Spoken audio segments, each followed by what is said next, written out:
Good morning, ladies and gentlemen. Thank you for coming. Sorry for the delay. We had a few issues. You have to excuse me, I've got a bit of a flu, so I sound a bit nasally, but we'll get straight into it. As you know, we've been holding information sessions throughout Fiji in respect of the budget and highlighting what are the key areas within the budget that would be of public interest.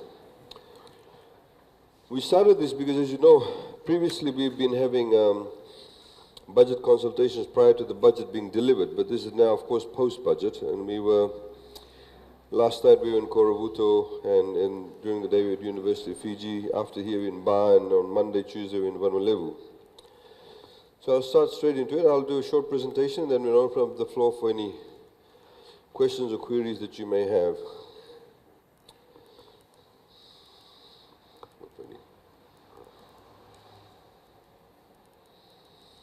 Okay, we'll go into the major expenditure initiatives, the major revenue initiatives, and then of course an economic update and talk to you about things like debt, which a lot of people talk about in Fiji without necessarily knowing about debt itself.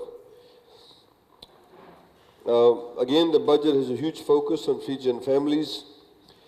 If you see the theme of the budget, other than that, is very much a continuation of what we've been doing in the past, which is a huge focus on infrastructure, education, health, access to water, electricity, etc., and of course social protection.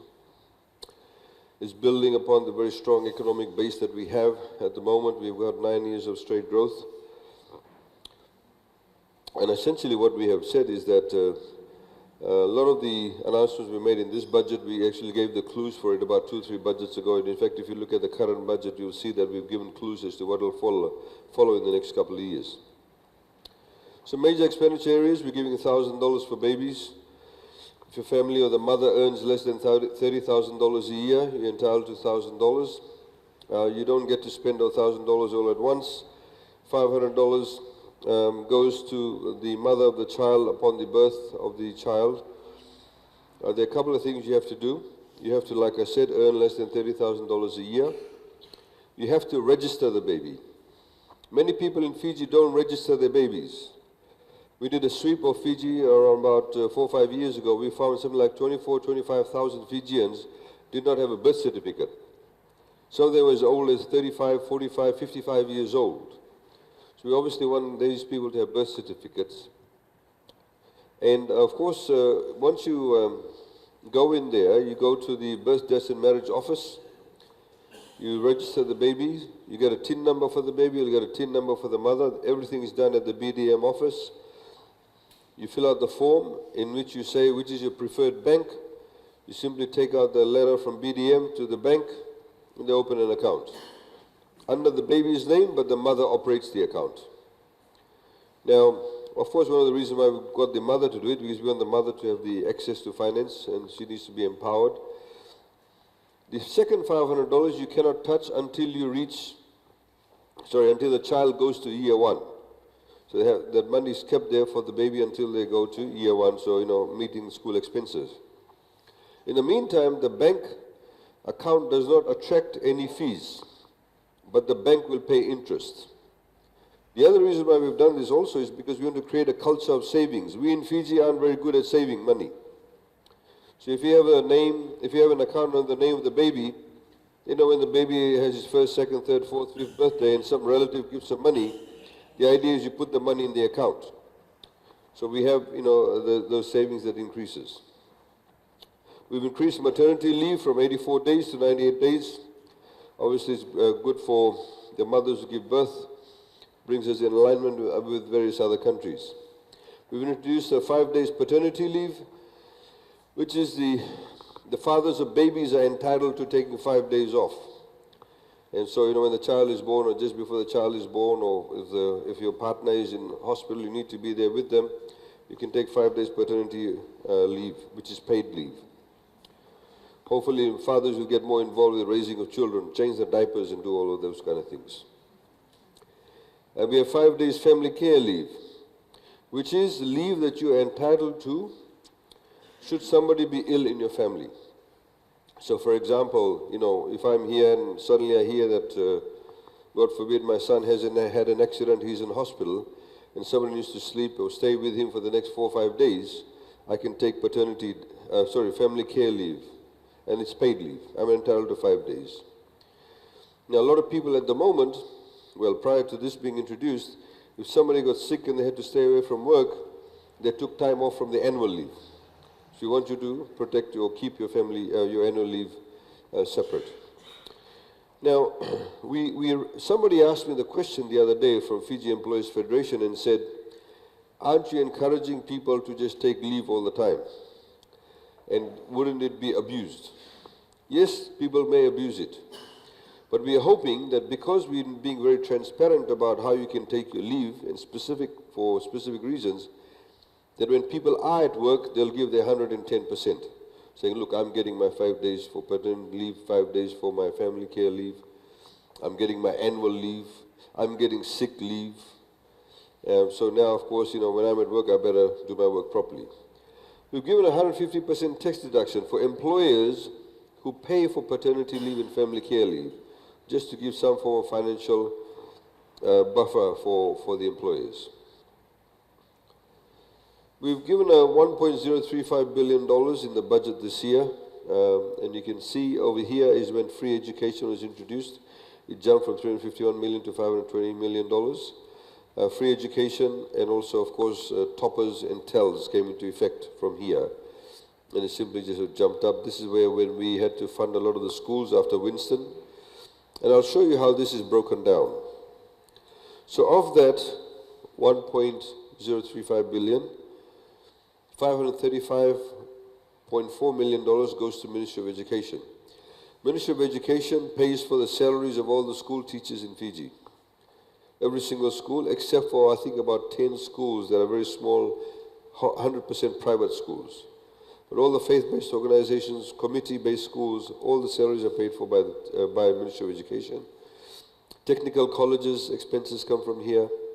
The running of the ministry, of course, subsidized bus fares, free milk, etc. All of that comes from this money here, $535.4 million. Higher education institutions get $123.8 million, of which $104.8 million is what we call an operating grant.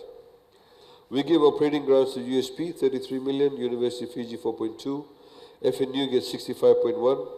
Huge increase for FNU. It's 100% government-funded university. They used to only a few years ago get about 42. They've got 65. CATD, 600. Corpus Christi, Fulton College, Montfort, Boys Town, the two sort of Montfort colleges, Sangam Institute of Technology, and Vivekananda College. They get operating grants. We also had capital grants of $19 million. That all goes to FNU. So FNU Lambasa campus, Nasino campus, we're building a new campus in Lambasa. Nasino campus is getting upgraded. Coronivia is, of course, getting a lot of upgrades. This is the arm of FNU, Maritime Academy. We're also going to pay about $90 million in the rehabilitation of schools. We're still paying also the Winston-built schools, but also Josie, Kenny, and Gita caused damages to schools in places like Kandavu, etc. National toppers, you get $43.8 million this year. TELS, this year alone, is $205.6 million. Civil service scholarships, 2.3 and 7.2 for other scholarships. So all of this combined gives you over $1 billion.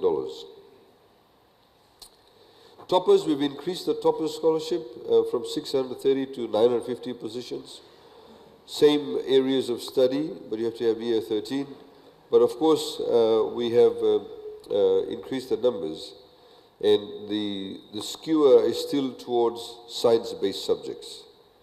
More science-based subjects, we have shortage of engineers, marine scientists, foresters, town planners, etc., etc. They have more of this toppers there. We've introduced, this is a new scholarship here. There are certain areas of study that at undergraduate level is not available in Fiji. So if your son or daughter leaves year 13 and they want to become an architect, none of the universities in Fiji have an undergraduate course in architecture, so they can go overseas. So we've decided for these areas of studies which are not available in undergraduate level in Fiji, we'll fund 20 positions. So more details will be given out in this respect before the end of the year. But these are the areas of studies we want people to get into, which we'll pay for, and they'll go overseas. We also introduced 50 local awards for teachers in service. So teachers who are already teaching, there are many teachers who are within the system who only have diplomas, but we want them to upgrade to degree level too. Of course, they'll be in better pay and all those kind of qualifications, but we're shortage of teachers in these areas overall. So we'll get degree qualification, maths and physics, huge shortage of teachers in those areas, English, information technology, industrial arts, special education, early childhood education. We have more teachers in those areas. Then, of course, we've got awards for teachers who hold bachelors to upgrade to postgraduate studies also. Specifically in the areas of maths, physics, and English. We have a huge shortage. When I was in high school many decades ago, we had teachers who had masters in English who were teaching us at high school level. We don't have that level of qualification in our high school or primary school system anymore, which we want to get to. We're also giving awards for masters, both for civil servants and also for people who are outside the civil service. So, for example, if you are in the area of tourism and you work for the private sector, you want to upgrade to a master's level, you can actually apply for that. Because, of course, we want more Fijians to be occupying those types of positions, in particular in the tourism management area. And, of course, we've got PhDs, 5 of which are reserved for civil servants. Very few civil servants in Fiji have PhDs who work within the civil service, or even masters for that matter. A lot of them actually went off and did MBAs, but it was not relevant necessarily to their work. We want people to specialize in these areas, and with those special skill sets, of course, then we can make better policy decisions, better input. We started scholarships for children, special children, children with special needs, disabled children, people who cannot read, people who cannot hear, people who cannot see. We've got people qualifying from USP at the moment with degrees. There's one lady who does only sign language, but she's getting a degree now and in mainstream, but we've increased the allowances to be in alignment with the scholarship scheme. We made a couple of changes to TELS. As you know, that under the TELS system, that anybody that goes to university and wants their university fees paid can get the university fees paid by way of a loan. TELS stands for Tertiary Education Loan Scheme. Now, so your father could be earning $200,000, your mother, and if you still want us to pay for university fees, we pay for university fees. But you won't be entitled to TELS allowances, which is living allowances. So you had an income threshold. So if your family earned less than $25,000, then you could get that TELS allowance. Otherwise you could not. You only get the fees paid. Now we've increased that to $50,000. So if your family earns up to $50,000, you can get that TELS allowance. We've increased bus fare allowance for tertiary students up to $30 because we recognize the fact that some students may be traveling, say, for example, to FNU, Lautoka campus, Natambua campus, from Ba every day. So, it adds to the traveling cost. We've also got 30 places for graduates to get entry for MBBS. There are many people, for example, who may have done an undergraduate science degree, they may have become a pharmacist, and because they can get a lot of cross credits, if they went off and did an MBBS, in other words, to become a doctor, they can get that opportunity. So we reserve 30 places for them too, for that. Now, TELS, of course, is a loan. It needs to be paid. Of course, there are politicians going around now saying that to all the university students, we'll make university all free, don't worry, you won't have any debt. The reality is not sustainable.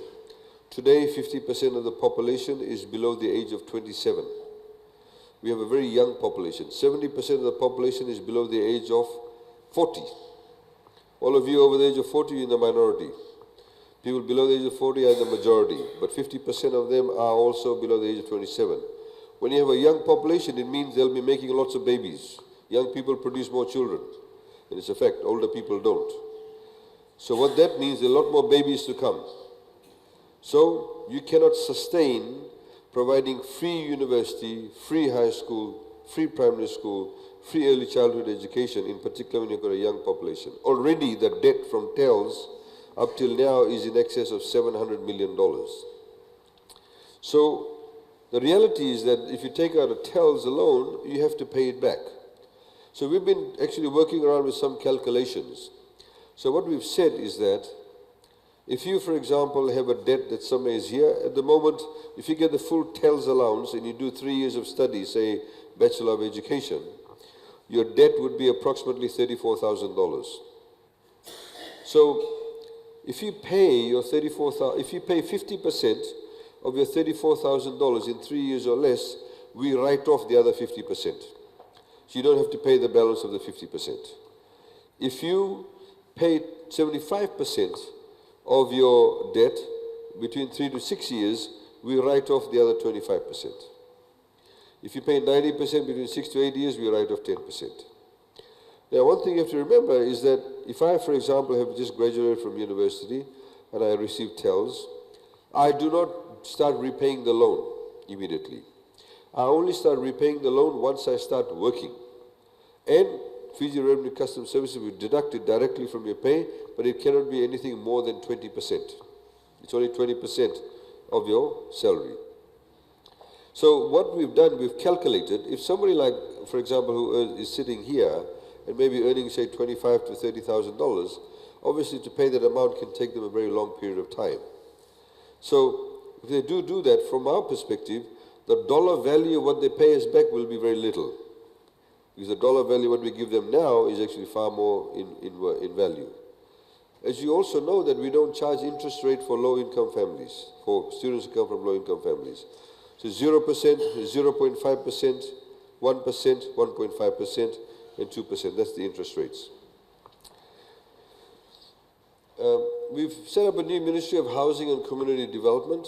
We had the first home purchase grant previously, but we've now refined it. We used to have the first home buyers. So now if you earn less than $50,000 a year, you're entitled to a $15,000 or $10,000 grant if you're building or buying your first home.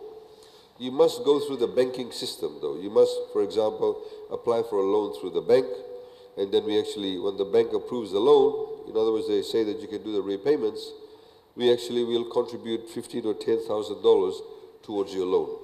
So we don't pay it to you, we pay it to the bank. One of the reasons why we're doing this, and we'll see some other announcements, we really want to increase the rate of home ownership in Fiji. The rate of home ownership in Fiji is very low. And also the rate of home ownership amongst young people is extremely low. Most people don't buy their first home until in their 30s, late 30s, or even 40s, unless you've got, of course, some family assistance. So we want to encourage that, but we also have to start thinking about how we view a home. Traditionally, we think you're buying your first home, you think of a block of land and a house in the middle of the block. Your home can also be what we call strata title.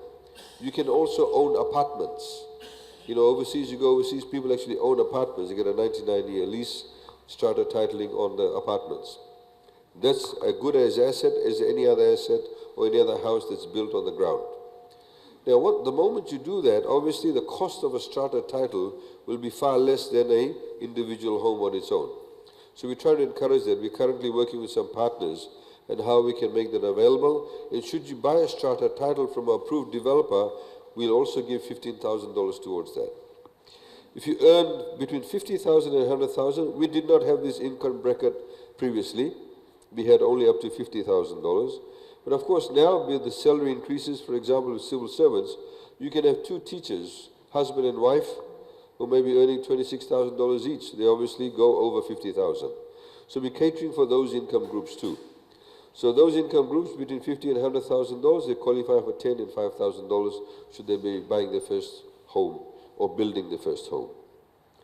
We of course like it when people build, because when you have construction, you create a lot more jobs.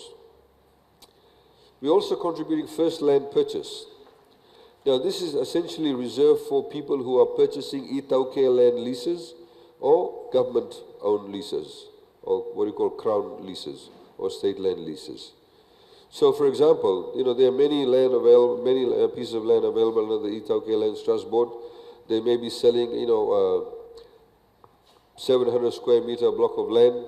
They say purchase price is $15,000 for the lease, and you do annual lease payments then thereafter.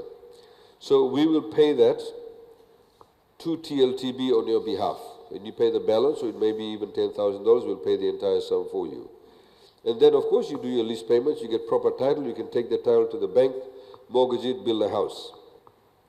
Now, you can go to all the legal aid offices from next week. You'll find these forms here. You simply fill out the form, give all the details. It goes to the Ministry of Housing, they assess it, and then they get in touch with you and they make the payments to TLTB should you qualify.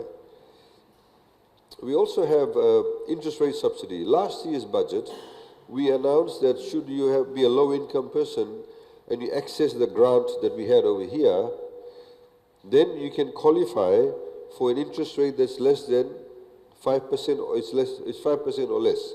So what the Reserve Bank has been doing is been lending at 1% interest rate to banks like Home Finance. Then Home Finance makes a margin, and then they lend to the customer at about 4.5%, 4.3%, or 4.9%.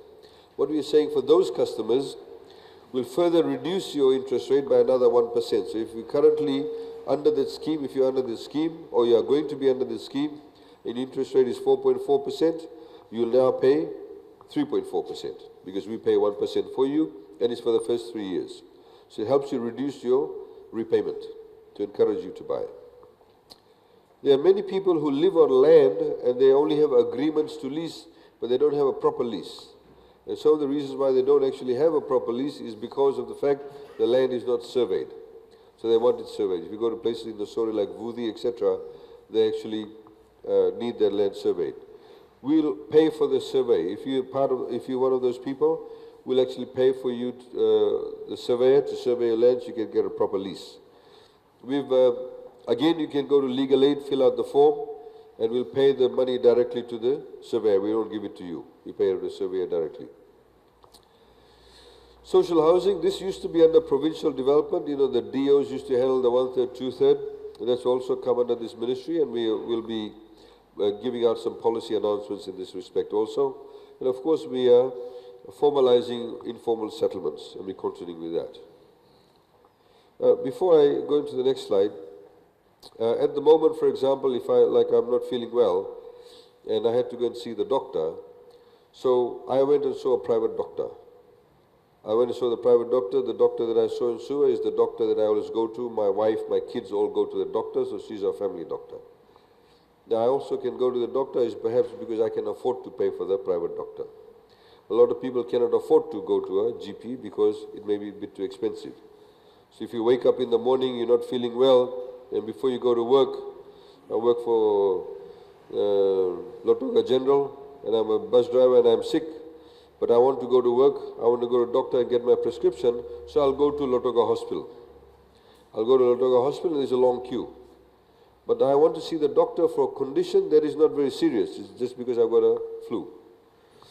Now, if you go to many countries, you actually, for that type of ailment, you don't go to the hospital. You actually go and see your private doctor. Like systems like Medicare in Australia covers for that. So we are going to introduce that in Fiji from 1st of Jan next year. So essentially for what we call everyday or minor ailments, you go and see a private doctor.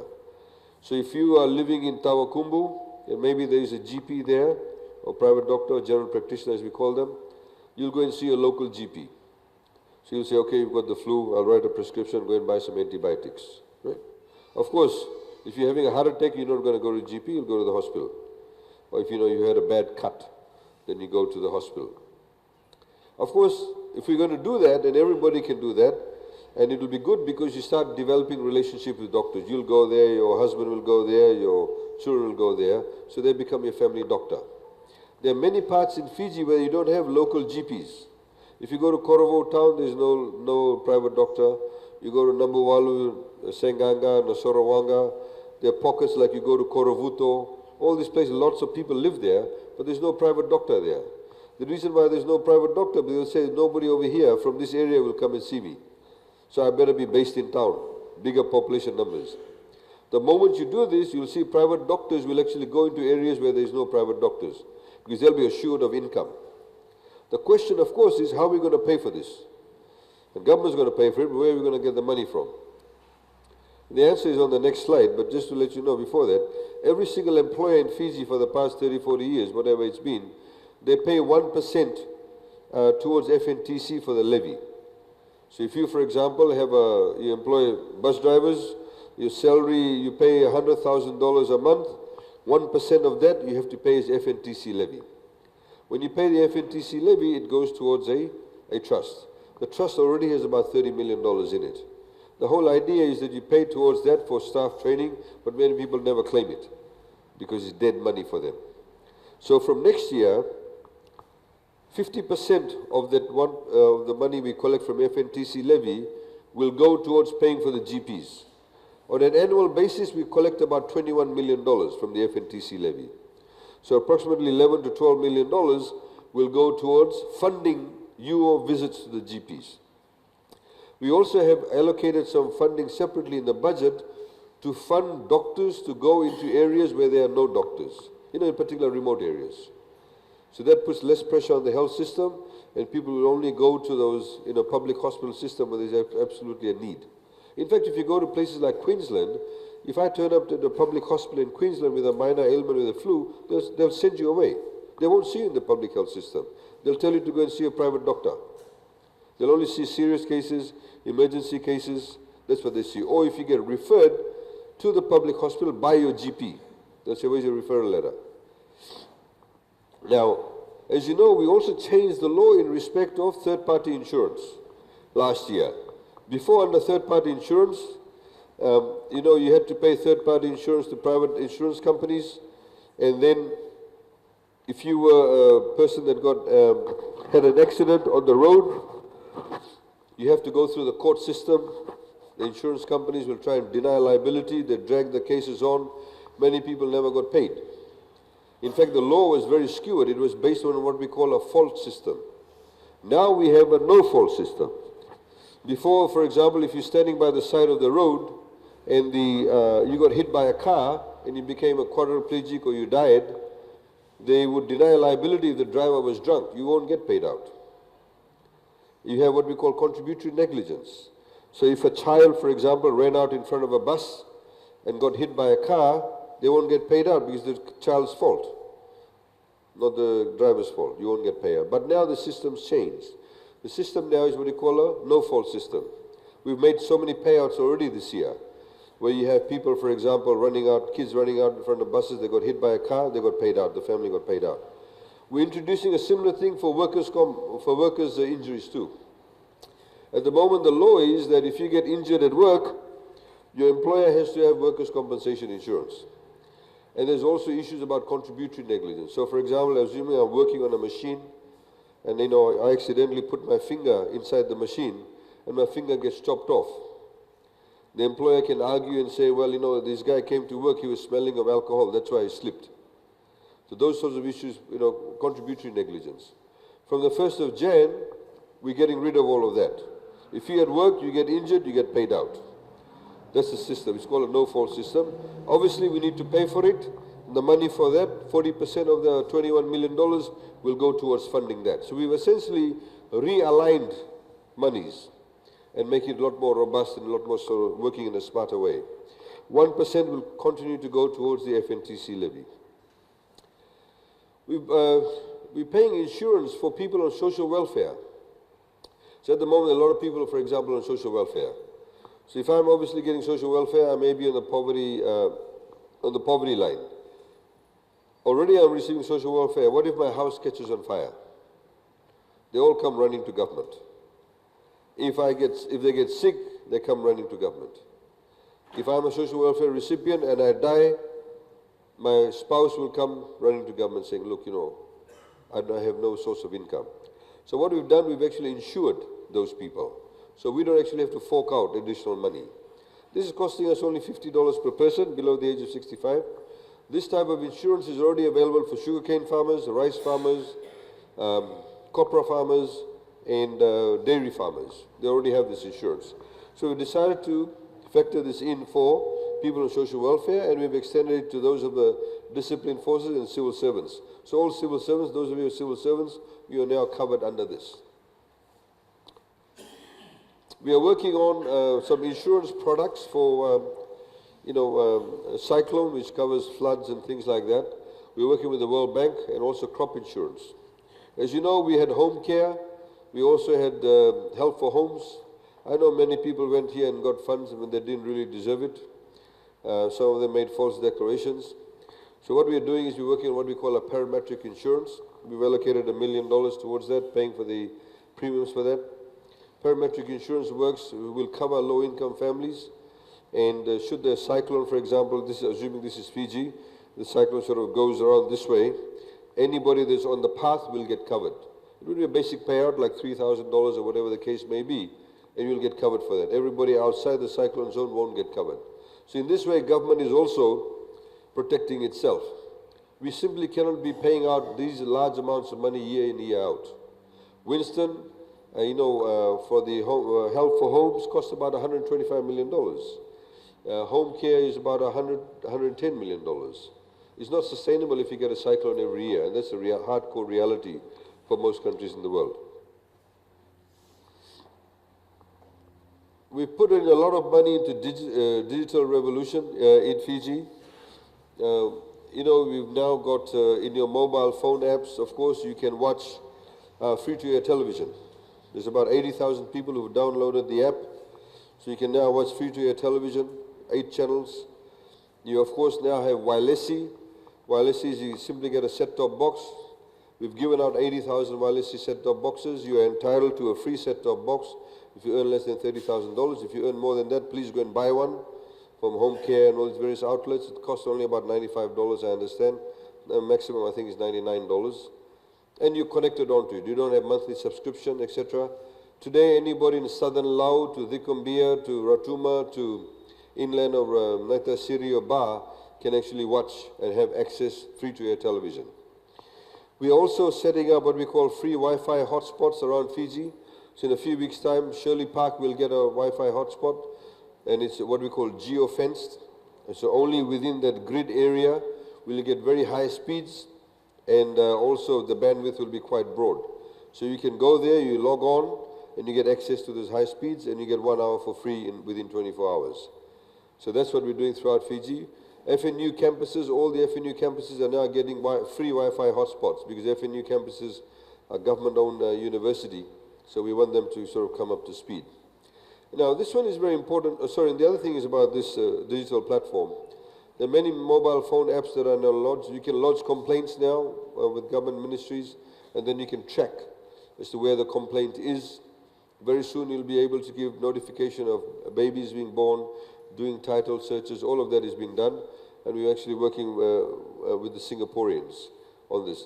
A lot of jobs to be created in this space. We already have got a scheme now. We're working with the Singaporeans. So when the Singaporeans leave, we want young Fijians to actually take up these positions, so they'll need to maintain the mobile phone apps, etc. Now this one is very important for us, promoting electronic transactions, in particular for POS transactions. POS stands for point of sale. So point of sale transactions are assuming you go to the supermarket and you're buying your groceries and you don't have the cash, so you use your card. When you swipe your card on the machine to pay, say, $100 worth of groceries, the bank charges you 40 cents for the transaction. And then they charge the merchant or the shopkeeper 30 cents. So for each transaction, they make 70 cents. Now, from the 1st of Jan, we've got an arrangement with the bank now. From the 1st of Jan, when you go and swipe your card, you no longer have to pay the 40 cents. It'll be free for you. You don't pay any transaction fee. The merchant at the moment has still got 30 cents. We are currently working with the banks and see some form of subsidy to reduce the cost for the merchants too. The reason why we're doing that, ladies and gentlemen, is because we want more shops to have point-of-sale machines. And why do we do that? Is because it makes it's a lot more convenient for you. You don't have to carry cash. You can go around buying things without having to use cash. You don't get robbed or what have you. It's more secure. I can walk into a shop in New Zealand and buy a bottle of water with my ATM card. In Fiji, you can't do that. They say minimum sale $10. That's what they do. So we want that situation. We want people to be able to buy things with their cards for whatever merchandise and the price at which they buy it for. Now, one of the other reasons why we want more point-of-sale transactions is because, for example, I'm the person paying $100, and this is the shopkeeper or the merchant. When I pay for my $100, the money simply goes from my ANZ account into his Westpac account. He no longer has to bank that $100. It's already banked for him. It's been credited to his account. But also it means the money stays in the system. The money does not get taken out of the system, because every time you go and withdraw money, the cash in the banks depletes, right? But when you pay for things electronically, the cash still stays within the system. It moves around from one person to the other person to the other business to the other business. What that means is that when the cash remains within the system, the liquidity remains high.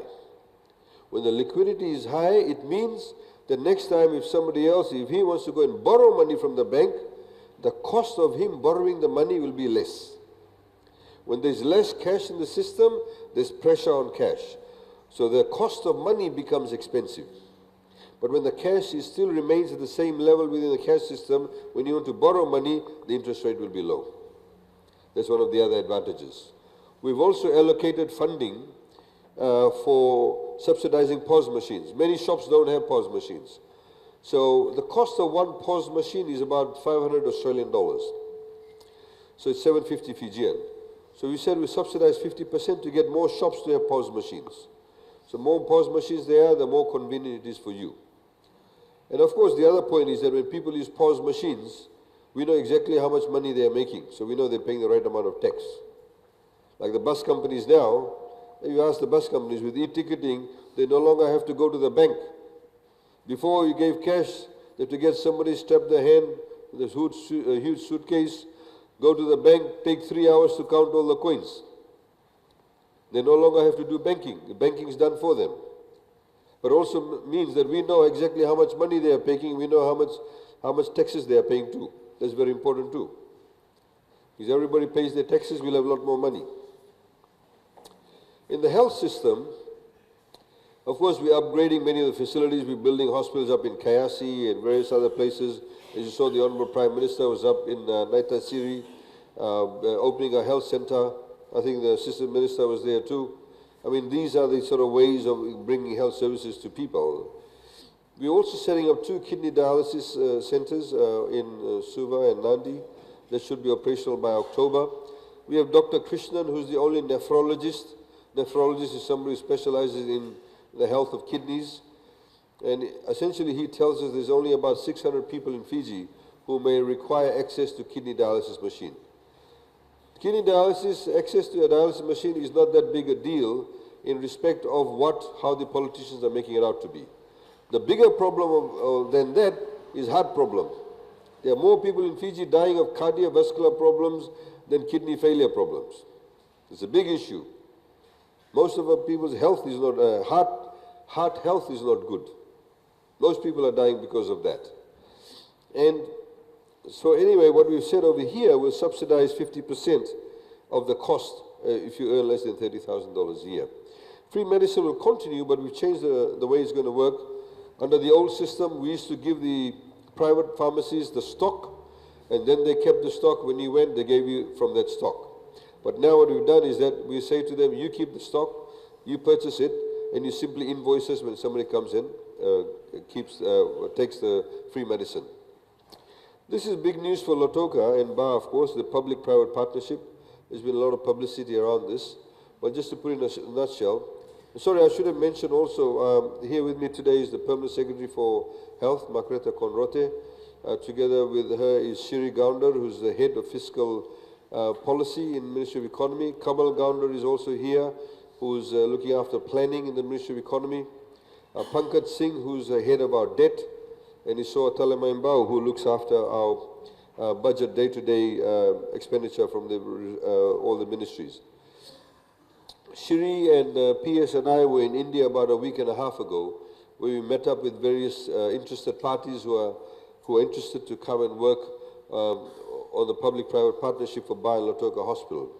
To put simply, the way it's going to work is that there's going to be what we call a special vehicle company, in which FNPF will be the majority shareholder, and whichever hospital provider wins the bid will form the company with FNPF, but they will run the company, run the hospital, sorry. That company will run the hospital. And we have certain conditions attached to it. The conditions are that they must provide 24/7 cardiovascular services. Today, nearly every second or third day, somebody is going overseas for heart problems. As you know, they've opened a stenting, I think it's called Heart International in Nandi, in Namaka. They do stenting. Suva Private does stenting. But still a lot of people go overseas for bypasses. So people go to Australia, New Zealand or India. And I'm sure the Minister can tell you how many people actually ask for medical assistance in that space. So in the area of heart care, oncology, chemotherapy for cancer, a lot of people are also getting cancer. We don't have full chemotherapy services available, nor do we have people highly trained in those areas.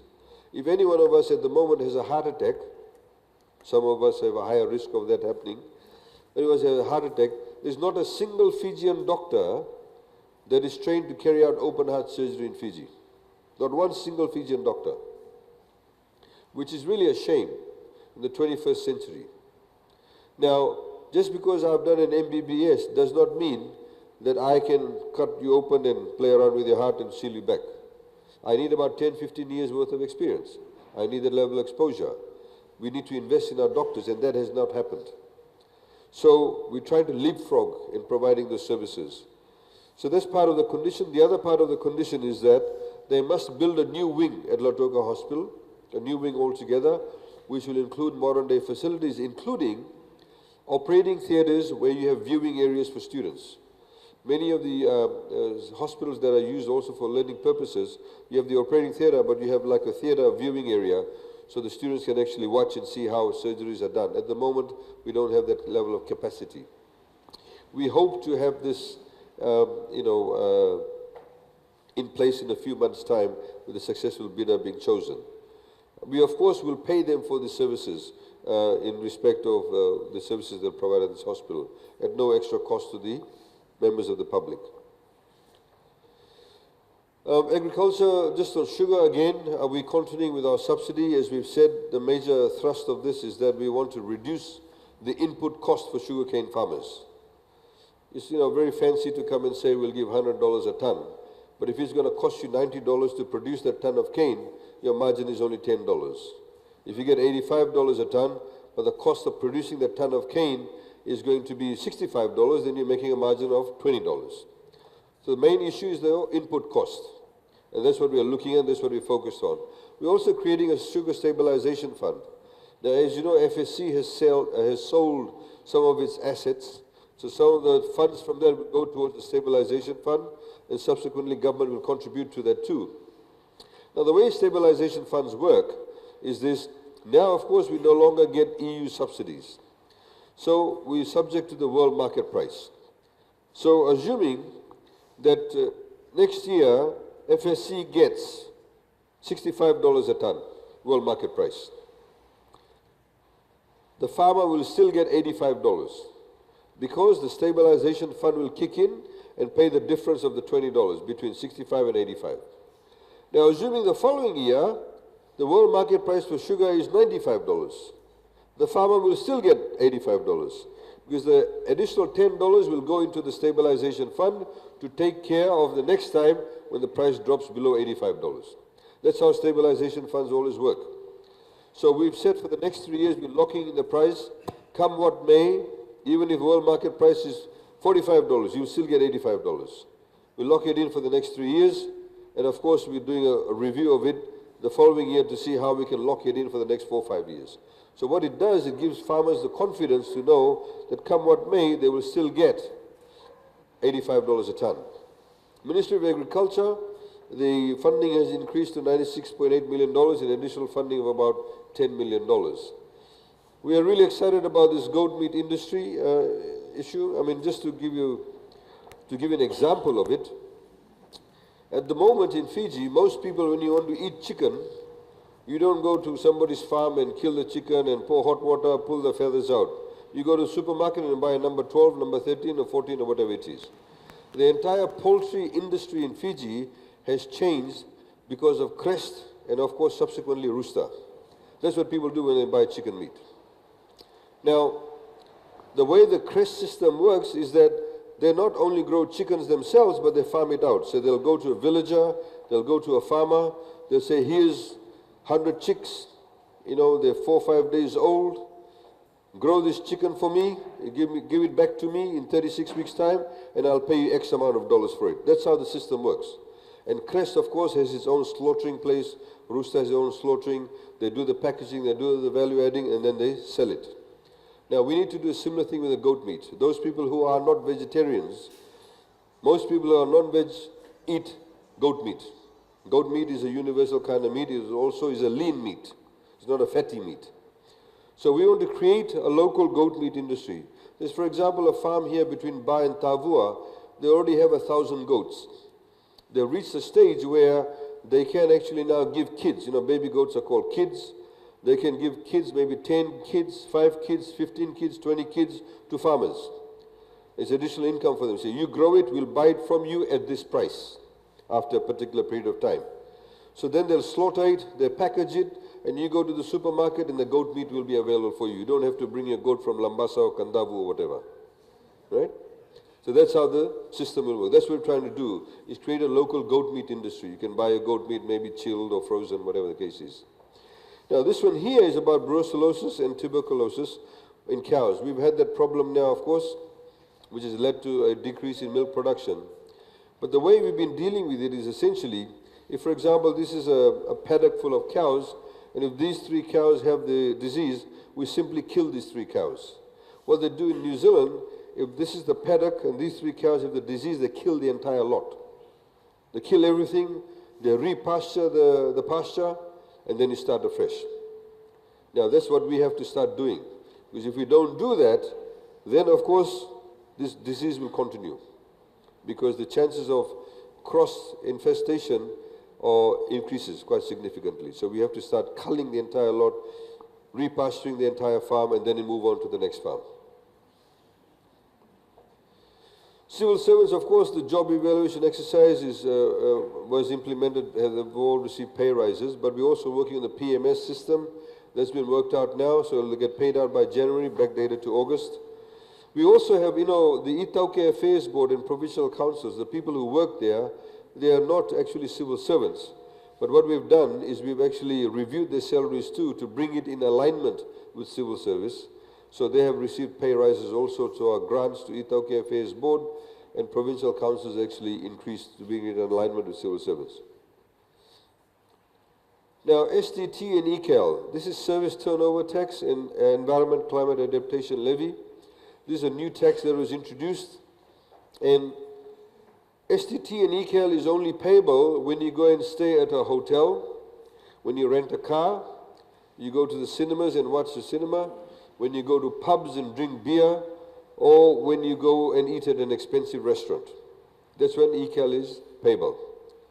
Now, it's not payable anywhere else. Somebody gave me some literature the other day of I think it was Sodelpa campaigning in Cunningham, and they went and told everybody, they said, oh, when we come in, we'll bring down the price of groceries by 16% because we no longer have to pay ECAL and STT. Well, you're not paying that in any case. So it's sort of what they call bullshitting their way through it. But STT and ECAL, by law, when we introduced it, we actually have to account for that money separately. Normally, when government collects taxes, they put in a pot of money, then we spend it as where we think it should be spent. But with STT and ECAL, we have to spend that money only for climate adaptation measures, environmental measures. And we have to account for it. So this is how last year we collected $150 million. And this is how the $150 million from ECAL has been spent, and you can see it, you can go to the website and I'll give you the address for that. That's how the money has been spent. What we're saying in this budget, all businesses, even though there may be pubs, motels, hotels, restaurants, etc., if they make $1.25 million or less, you no longer have to pay STT and ECAL. Right, so if you, for example, have a small motel, you have 4 or 5 rooms or villas, but you don't make more than $1.25 million, you don't have to pay STT or ECAL. You've got a small pub, you don't make that much money, your income threshold is $1.25 million or less, you don't pay STT and ECAL, and those people who come in, drink at your pub. They don't have to do that. As I mentioned also, you got 150% tax deduction for paternity and family care leave. If you are employing staff and you spend money to train your staff, whatever expenses you incur, you can claim 150% tax deduction from Fiji Revenue and Customs Services. So you're encouraging people to train their staff. If you're a company that does research and development in ICT and renewable energy sectors, you get a 250% tax deduction. Again, to encourage research and development in those areas. We see a huge potential in ICT. There's also over here, we've expanded ICT to mean services provided in these areas. There's lots of services, distance learning, market research, human resource services, legal procedures. We have a company, I understand, in Lautoka that's employing people at the moment to file tax returns for Australians. So they're filing the tax returns for them here and sending it from Fiji. So we want to encourage those types of jobs. It's actually high-paying jobs. If shops in your town, in Lautoka and various other places, even outside, if they invest $1 million or more to upgrade their building, they get a 25% investment allowance. You can see some parts of the towns are very run down, have not been painted, they don't look after it, it's falling apart. So we're encouraging people to do so. Next year in May, Fiji will be hosting the Asian Development Bank, which is a big deal for us as a country because for the first time it's coming to the South Pacific. 4,500 people will descend on Nandi for just a week. It'll be a huge deal. So we'll be, for example, using university students as chaperones, etc. But we're saying that if anybody wants to contribute towards the hosting of that, then they can get 150% tax deduction. If you buy electric buses, we get a 55% capital deduction for that. If you set up electric charging stations, you get further tax incentives. We are currently working with ADB to bring in some electric buses, or incentivizing bus companies to bring in electric buses, in particular to run in the urban areas. A few years ago, the duty on things like apples, strawberries, and various other fruits and vegetables that are all listed here, the duty used to be 32%, we brought it down to 15%, then brought it down to 5%. In this budget, we've said it will be 0% duty, so the price of apples and these things should come down. We've also reduced the duty on tea that you drink every day from 5% to 0%. We introduced excise duty on carbonated drinks, fizzy drinks, things like Coke and various other things. But what we found, some companies started bringing in cheap imported carbonated drinks. So we've actually put up the duty of $2 per litre on the imported carbonated drinks. Of course, cigarettes and alcohol went up by 15%. Plastic bag levy, as you know, has been announced. You are now paying 20 cents for a plastic bag. The plastic bags, if you go down to the Lautoka market now, and they pack your bele or your choreya, they don't charge you levy, because at markets they don't charge a levy. It's only at supermarkets, service stations, pharmacies, etc. So it's gone up to 20 cents, but be warned, you're given a 2-year warning. No more plastic bags from 2020. Single-use plastic bags. It's causing huge problems for us.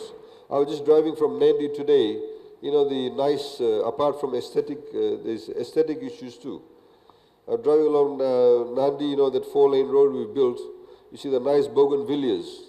Nearly every third bougainvillea plant had plastic in it. There's plastic flying around. The whole place was looking dirty.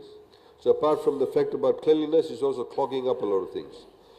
Some of you are old enough to know that when you were young, when you went to the market, you didn't have plastic bags. You had the jolly. Start using the jolly from 2020. Many mothers groups are actually making those types of bags. You can start using that. Now, as you know that a few years ago, we said that the rate of, the age of vehicles, second-hand vehicles, cannot be anything older than 5 years. So if you brought in vehicles that were 5 years or older, it was not allowed. The duty, of course, now is 32%. But what we found is that a lot of car dealers are bringing in vehicles that are 4 years and 11 months old, 4 years and 10 months old. Now, the reason why we put an age limit is because, of course, we want newer technology. The newer the technology, the greater fuel efficiency, the less carbon footprint. And it's also good for you too. So in order to entice second-hand car dealers and yourselves, we've reduced the duty from 32% to 15% if you bring in a car that's 2 years or younger. It's a newer technology. Of course, taxi drivers who brought in cars for taxi driving purposes, they paid half of 32, they used to pay 15, they will now pay 7.5%. Now, you know, the size of the economy in Fiji has doubled in the last 10 years. This is the value of our GDP. It was 200 million in 1970, went up to 1, 2 billion, 3.6, 5.6, 11.3 billion. One of the reasons why this has happened is because we've had 9 years of what we call consecutive growth. In other words, the economy has grown continuously for 9 years. Yes, we've had growth periods before too. We had twice 7 years of growth, but we've never had 9. But we've had growth other times. For example, it may grow for 2 years, then comes down the following year. The impact of consecutive growth, obviously, is we become richer. The GDP grows bigger. And as a result of that, we see enormous changes. Now, this is, of course, this is the 9 years of growth we've had. The 0.4, it was a modest sum here. This is when Winston took place. Winston, of course, cost us about 1.3 billion US dollars. Took up 1.3 billion US dollars of our GDP. So you can imagine if Winston had not happened, where would we be? Projections show that we're going to grow for the next 3 years. Normally projections are only for 3 years. So that's the growth that we're looking at. Now, as a result of that, what has happened? Unemployment has dropped to 4.5%, the lowest in 20 years. This is the job advertisements in the newspapers. Before, the RBF only used to look at Fiji Times, now they look at both. This is the number of new FNPF memberships. Normally, when somebody joins the workforce, they have to join FNPF. And normally that's a good indication of the number of jobs that has taken place in that year. So we had 20,795 new memberships in 2017. In 2016, 20,553 new membership. Now, that means we have got 40,000 jobs created in the last 5 years. If you look at the net number of compulsory membership, it's 13,000 because, of course, about 7,000 people have completely withdrawn their funds, you know, when they reach the age of 55. Some people do choose to do that. So this is a result of the 9 years of consecutive growth. So you can imagine the impact of it if we continue to grow consecutively for the next few more years. Inflation, what's driving inflation? Of course, there are a number of things that are out of our control. Like I said last night, you know, when I was in Koravuto, that, and I've said it in numerous other places, that a basic thing that we all eat is roti. We all eat bread. In the morning we wake up, we eat bread.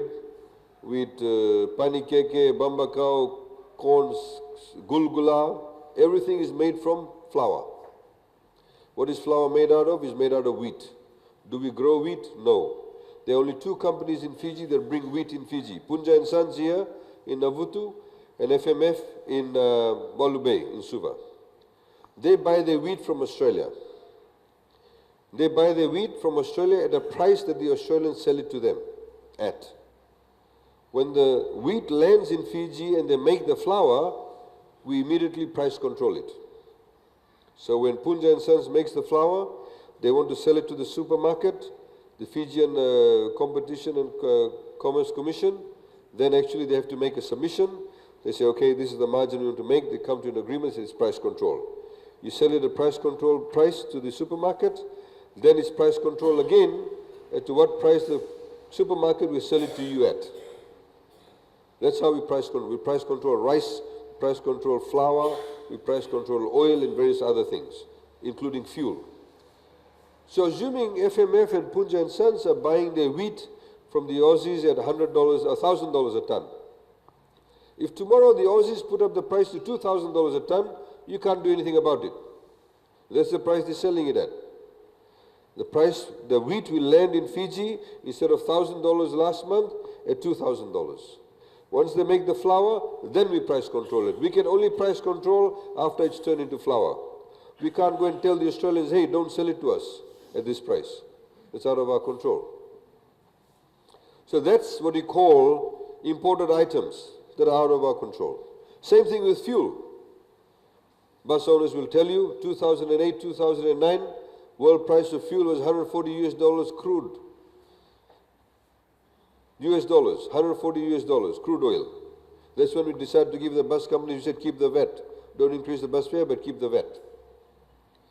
A few months ago, the price of fuel was $38 a barrel, crude oil. Today, as we speak, is about $63 a barrel, or somewhere thereabouts. The price of fuel we cannot control. If the fuel lands tomorrow at $100 US a barrel, it'll land in Fiji at that, well, not at that price. The refined fuel will land at a price higher than that. Then we price control it.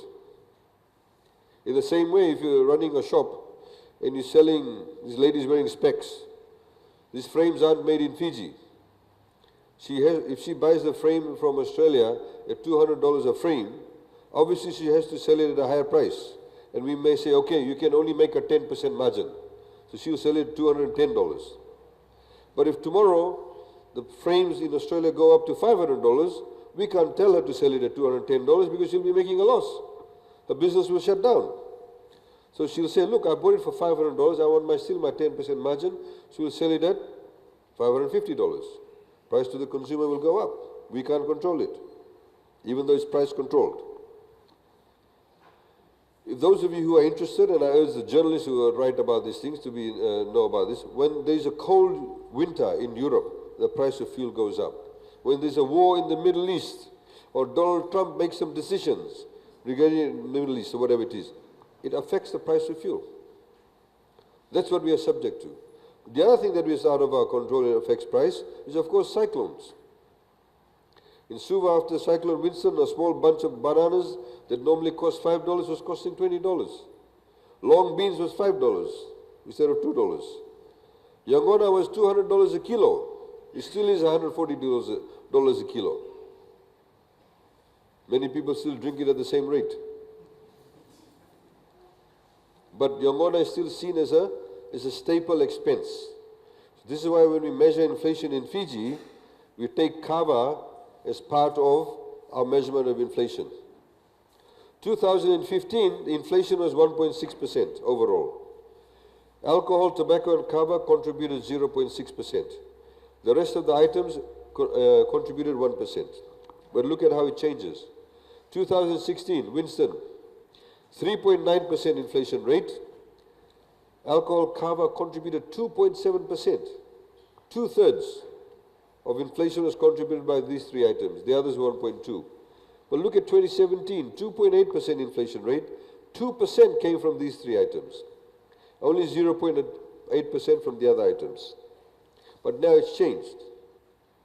4.6 as at June of this year. Of course, the full year inflation could come down or could go up, but I suspect it will come down. But of the 4.6, 1.7% came from these three items, but 2.9 came from the other items, which includes fuel. As you know, the price of fuel has almost doubled in the past few months. And unfortunately, it looks like the price of fuel will continue to go up, given what's happening. Now, of course, when winter comes, hits the northern hemisphere, you can expect something else too. A lot of people don't understand foreign reserves. Foreign reserves is a huge issue for you to be able to trade. Nearly everything that we use, that we wear in Fiji, it comes from overseas. I'm holding this pointer and this mic, the raw material for this plastic chair, the watch this lady is wearing, the ring she's wearing, the gel she may have in her hair, she may have in her hair. The fabric she's wearing may be sewn in Fiji, but it comes from overseas. The cars you see on the road comes from overseas. So when we buy these things, they don't sell it to us in Fijian dollars, they sell it to us in Japanese yen, US dollars, Australian dollars, euros. So you need that much of foreign currency to be able to trade.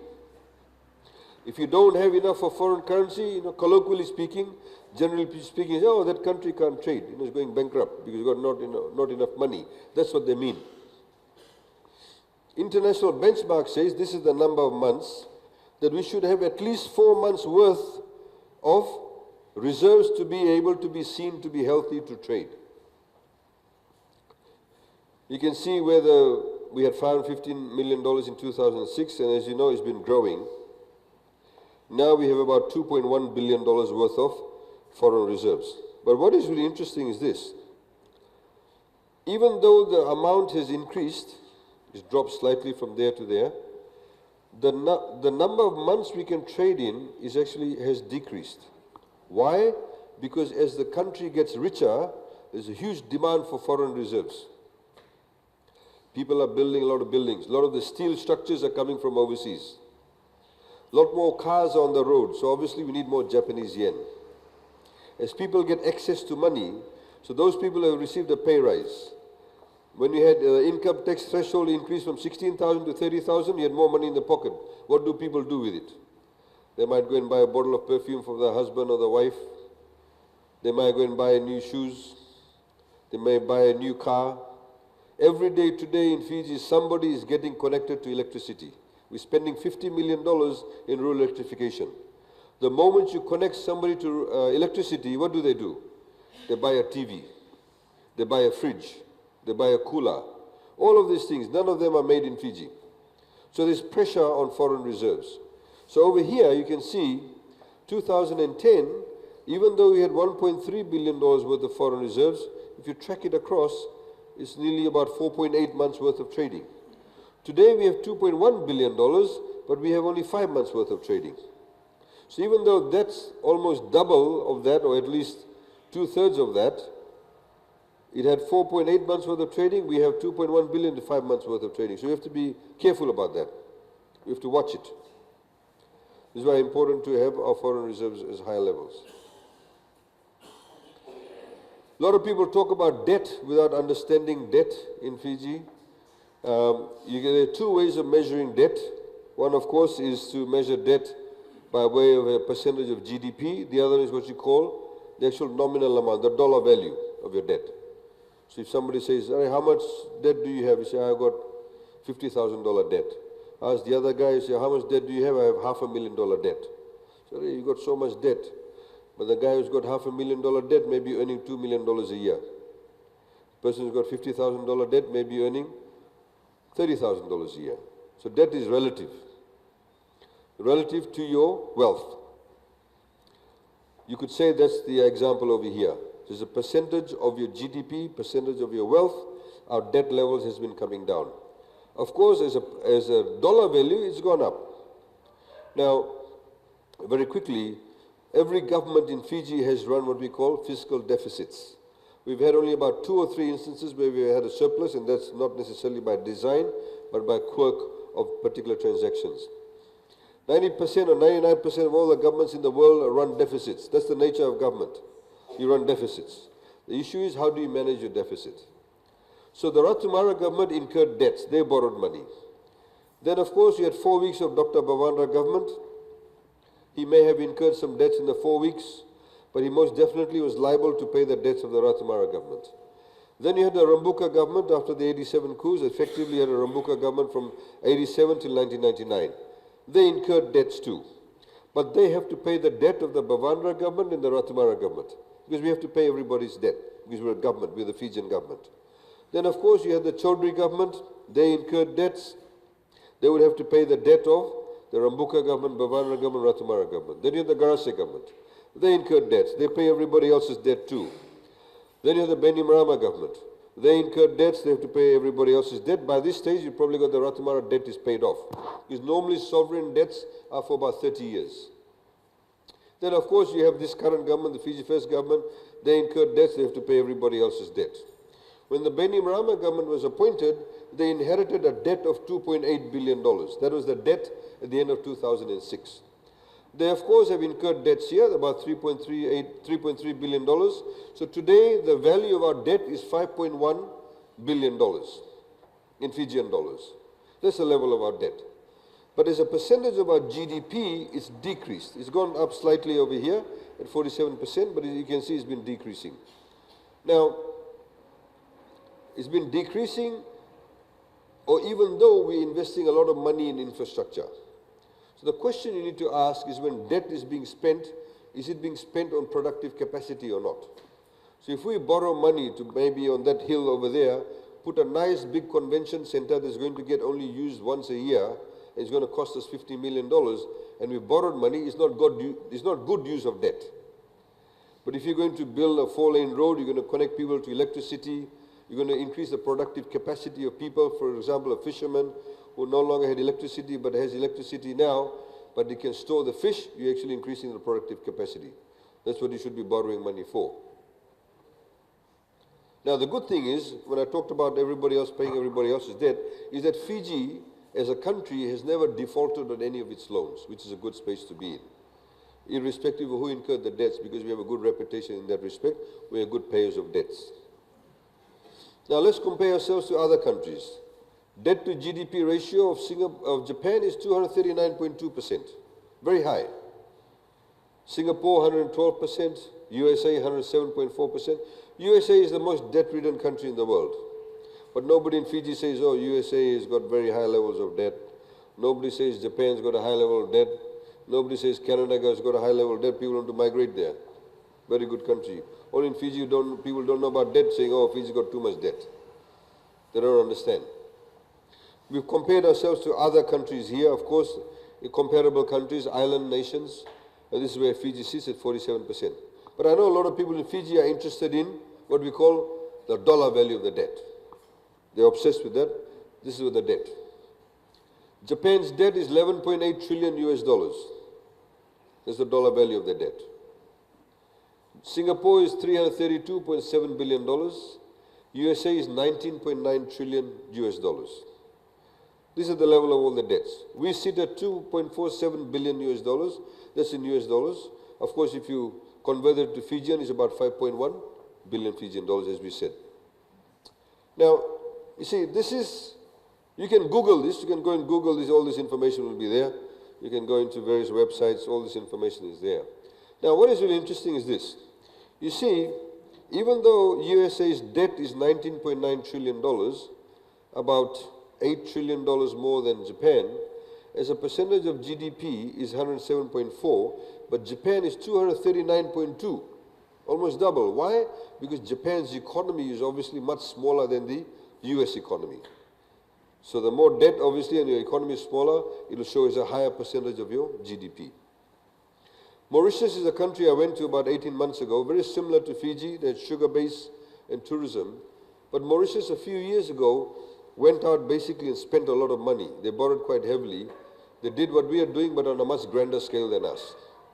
They put 4-lane roads, everybody got connected to internet, what have you. Roads, electricity, power. They developed areas, something similar to what we are doing. We're doing on a similar scale. We're doing in Warembitia, as has been announced. We're setting up an area where people can, overseas companies can come and set up their businesses and do processing, and even ICT and what have you. What they did there was actually developed it, and they went out to international companies saying, we'll give you this block of land for free. Or for a particular period of time, you come and base your headquarters over here.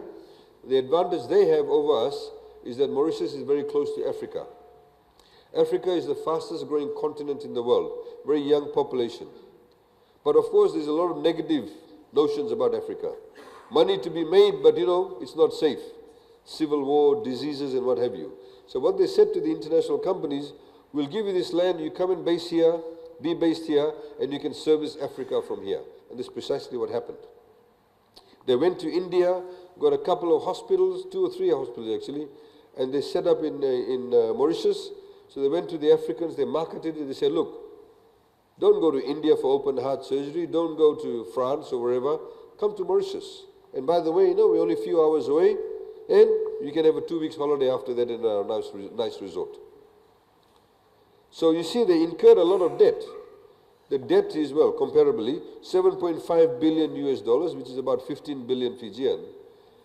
Percent of GDP is 62.7, but it's good debt because it's making them money. Mauritius' population is a lot more than ours, even though they're a smaller country. Just by comparison, the size of Viti Levu is about 10,000 square kilometers. The size of Mauritius itself is only 2,000 square kilometers. But the population is about 1.2, 1.3 million people. So they've got enough local consumption too. Local consumption is very, very important. So that's the debt situation, ladies and gentlemen.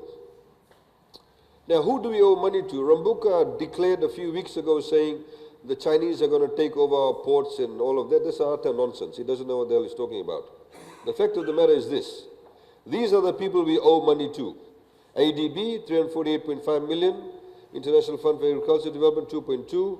World Bank, 148.6. JICA, 111.5. Exim Bank of China, 516 million. Global Bond Fund, $16.2 million. Now, oh, somebody's phone.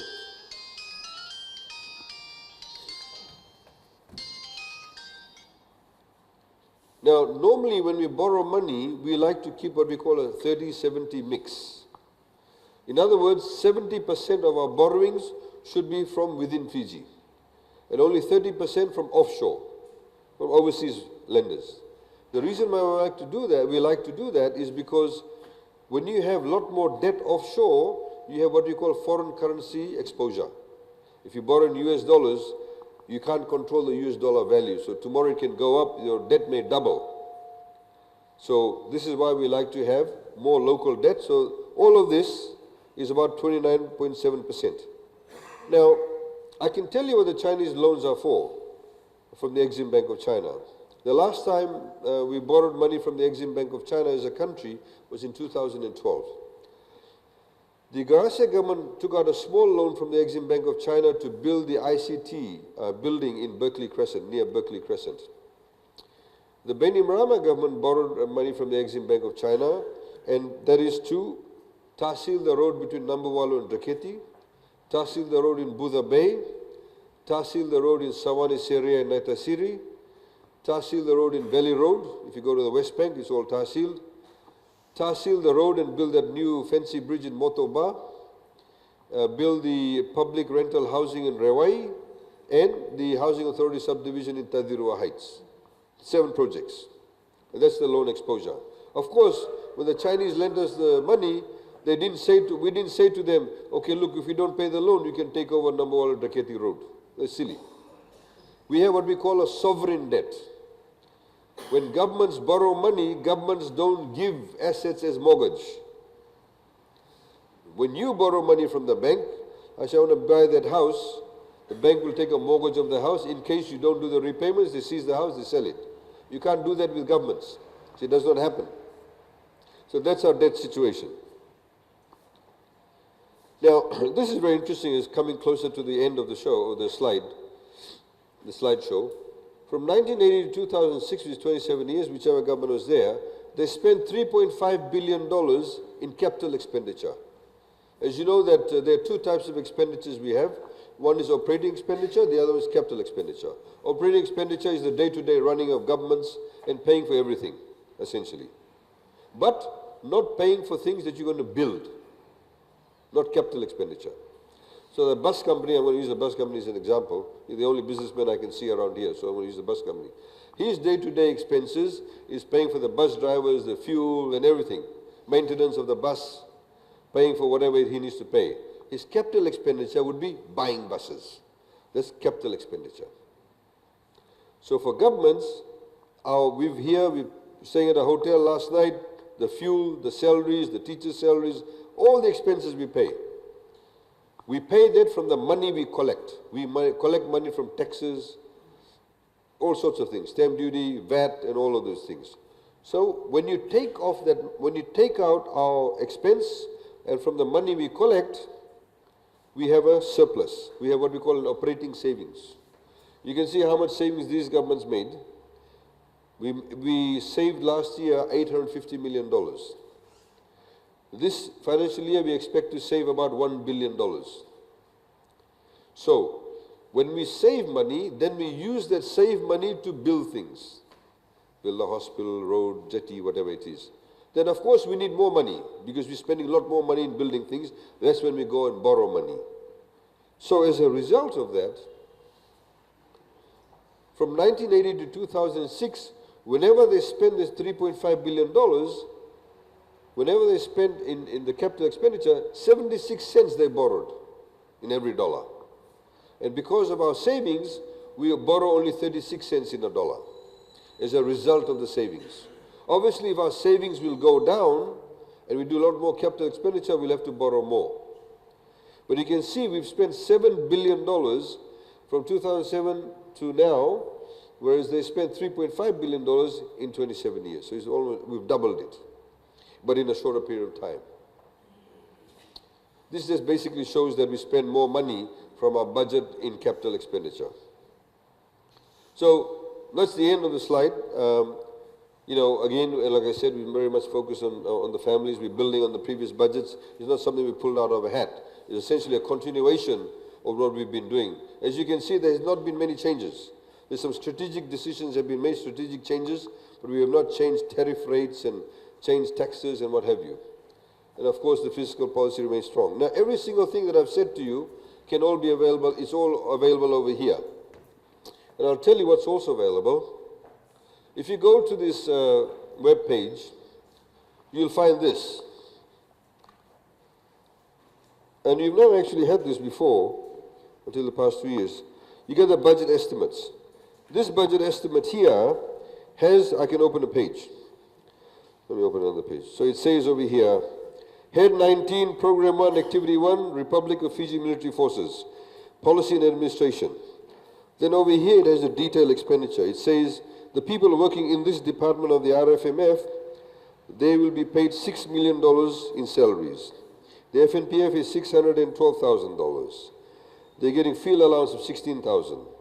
They're spending $10,000 in maintenance of electrical and mechanical equipment.